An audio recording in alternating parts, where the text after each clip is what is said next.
मुझे जो मोहब्बत है तुम्हारे हाथों से, वह आपको आपके हाथों से थोड़े ना मोहब्बत होगी। मैं तो आपका जर खरीद गुलाम हूँ, आपसे मोहब्बत करता हूँ, इसलिए मैं ये कड़वा खा सकता हूँ। पर आपकी जुबान कड़वी न हो जावे, इसलिए मैं आपसे झूठ झूठ करके बहाने बहाने से मांग रहा था। बादशाह तो कायल हो गया कि तेरे जैसा तो इंसान कोई देखा ही नहीं मैंने। एक गुलाम अपने बादशाह से इतना प्यार कर सकता है कि कड़वा फल झूठ बोल बोल के उससे ले रहा है कि हुजूर की जुबान कड़वी ना हो जाए। कुछ कहानी को समझिए, यहाँ गुलाम हम लोग हैं और बादशाह खुद प्रभु है, और प्रभु के हाथ से क्या नहीं मिला हमको, बोलो क्या नहीं, सब तो उसकी देन है। ये जीवन, ये आंखें, ये दिमाग, ये मन, ये दिल, ये चलता जिस्म, सब कुछ तो, सांस लेने को हवा, सेकने को धूप, रोशनी को सूरज, प्राण, खाने को इतना सामान, इतना कुछ उसने दिया। आए थोड़ा बहुत कुछ दुख परेशानी आ भी गई तो कौन सी बड़ी बात हो गई। देने वाले के हाथ देखो, देने वाले ने क्या दिया ये ना देखो। जो चीज देखता है कि क्या मिला, वो परेशान होगा, और जो किसने दिया ये देखता है वो हमेशा प्रसन्न रहता।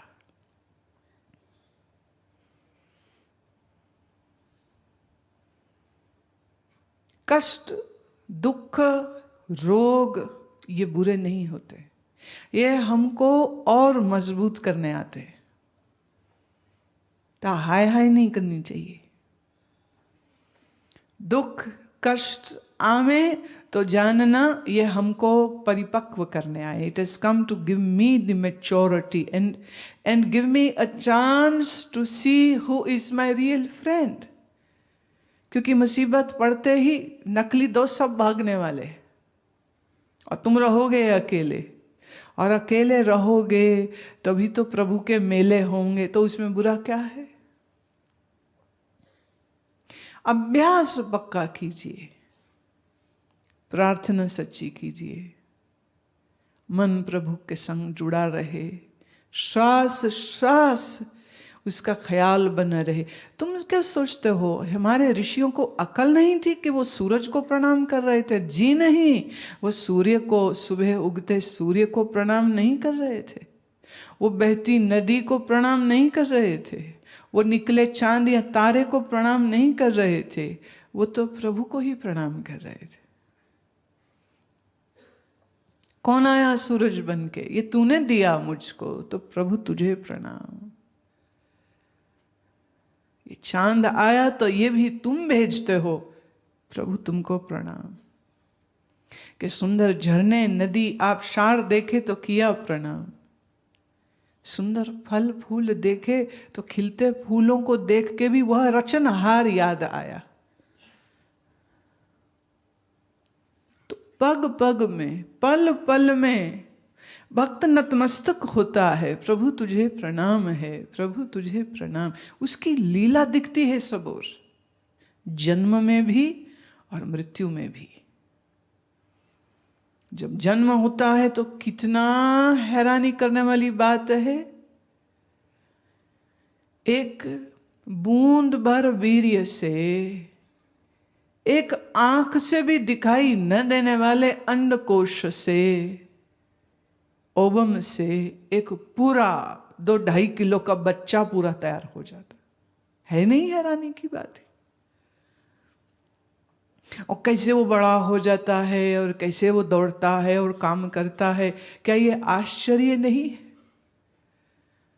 और उससे बड़ा आश्चर्य कि एक दिन ये शरीर का जो पुतला है ये हिलना ही बंद कर देता है, दिल धड़कना बंद कर देता है, दिमाग चलना बंद कर देता है, खून जम जाता है, नाड़ी रुक जाती है, और डॉक्टर सोचते रह जाते may be heart attack, may be cardiac arrest, may be brain stroke, may be may be करते रह जाते। How did this person die? May be because of that, may be because of that. है नहीं आश्चर्य? आंख देख रही, क्या आश्चर्य नहीं? कान सुन रहे, क्या यह आश्चर्य नहीं? इतना बड़ा आश्चर्य है ये सृष्टि। देखिए और आनंदित होइए। कहां पचड़े में पड़ गए मैं मेरी के? मैंने कहा ना, शरीर धोखेबाज, धोखा देगा। कितना प्यार कर लो इसको तो भी बिना अनाउंसमेंट फुस होके जमीन पे मिट्टी के बुत की तरह गिर जाएगा और फिर कोई और लोग संभालेंगे, और कोई नहीं संभाले तो कीड़े उग जाएंगे, मैगट्स, और वो कीड़े सब चर्बी मांस खा जाएंगे, दिमाग के अंदर जो सामान है वो सब खा जाएंगे, सब एडिपोज टिश्यू वगैरह खा जाएंगे, और जब कुछ खाने को नहीं रहेगा तो वो कीड़े भी मर जाएंगे और बचेगा हड्डी का कंकाल। Isn't it strange? Isn't it amazing? तुम्हारा शरीर देखो तो, ये सृष्टि देखो तो, सब कुछ कैसे समय पर अपने आप सब कुछ होता चल रहा है और हो ही जा रहा है और हो ही जा रहा है।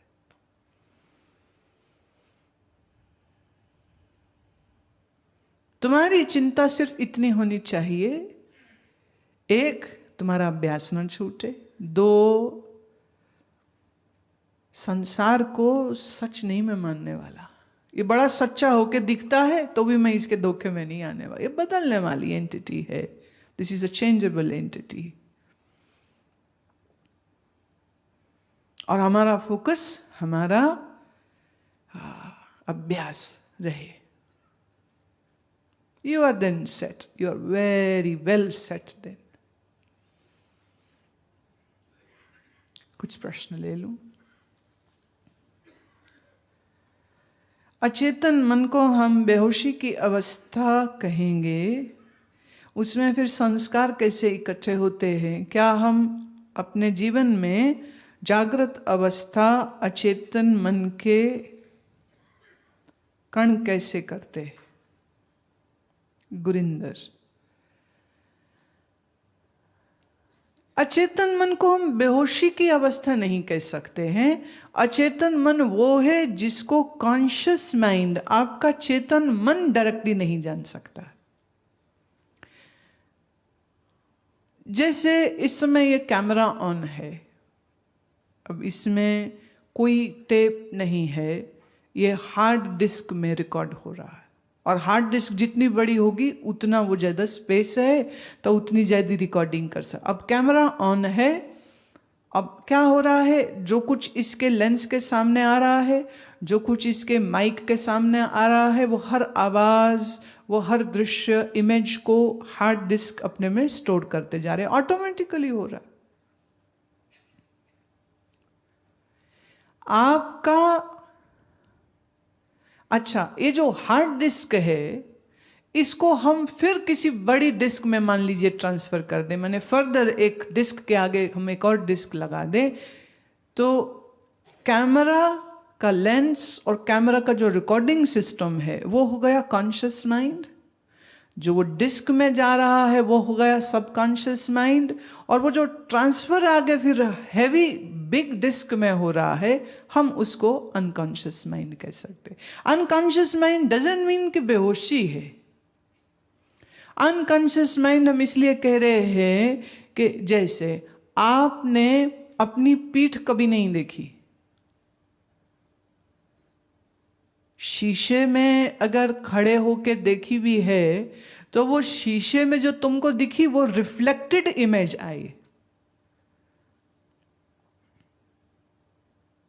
दूसरा उदाहरण देती हूं, आपने कभी अपनी सही शक्ल नहीं देखी है, जो आप शीशे में देखते हैं वो तो उल्टी दिखती है।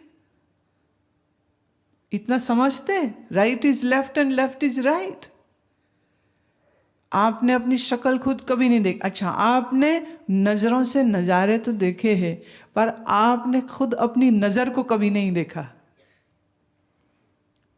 अच्छा, एक तो आंख की पुतली है, कम से कम किसी और को तो दिखती है, पर ऑप्टिक नर्व जो दिमाग से निकल रही है, जहां से देखना हो रहा है, वो तो किसी ने भी नहीं देखी। दिमाग के जिस रेंज से, जिस हिस्से से हम देखते हैं, उसको तो तुमने खुद ने कभी नहीं देखा, पर तुम ये थोड़ी कहोगे वो है नहीं।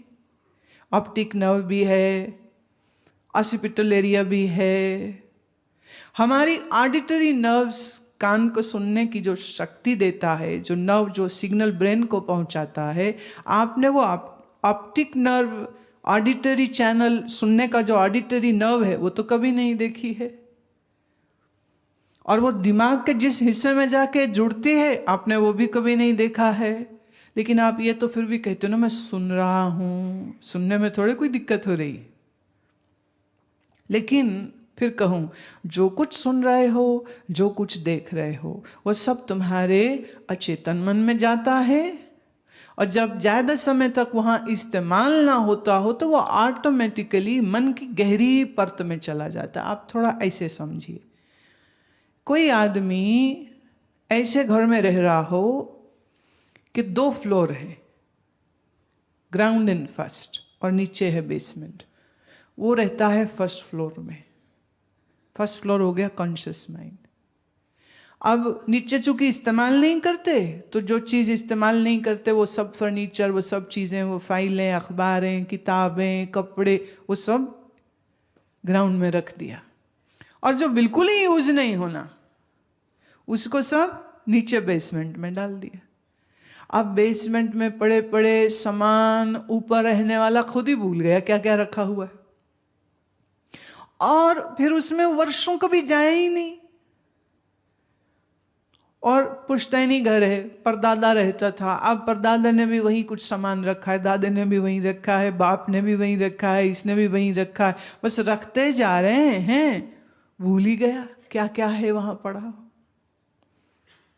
तो हमारे अनकॉन्शियस माइंड को हम बेसमेंट ऑफ द माइंड कह सकते है, सब कुछ वहीं पर, लेकिन डायरेक्ट एक्सेस अब नहीं है। एक्सेस की विंडो बहुत छोटी है।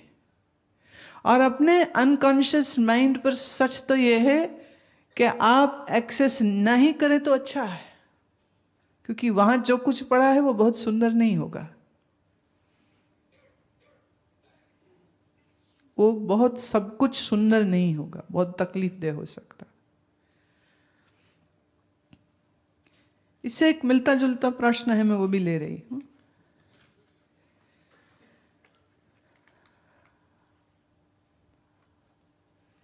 सुमित का प्रश्न है ये,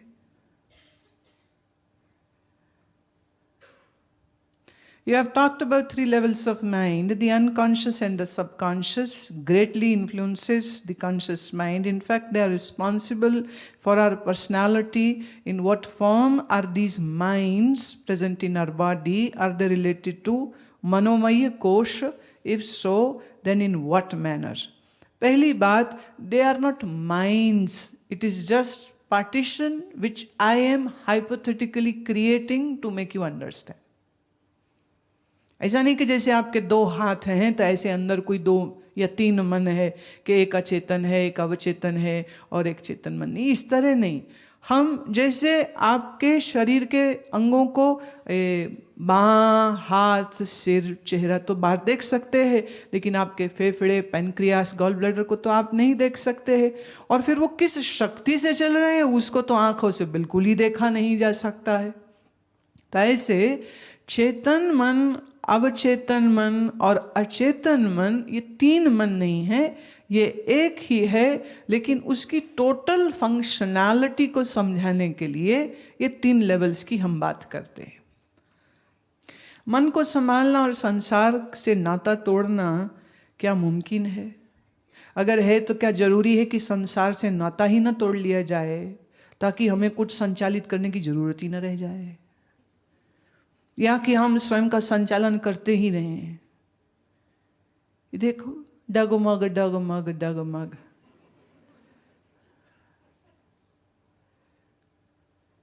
संसार से भाग जाना संसार से छूटना नहीं होता है। इतना सरल नहीं है ये।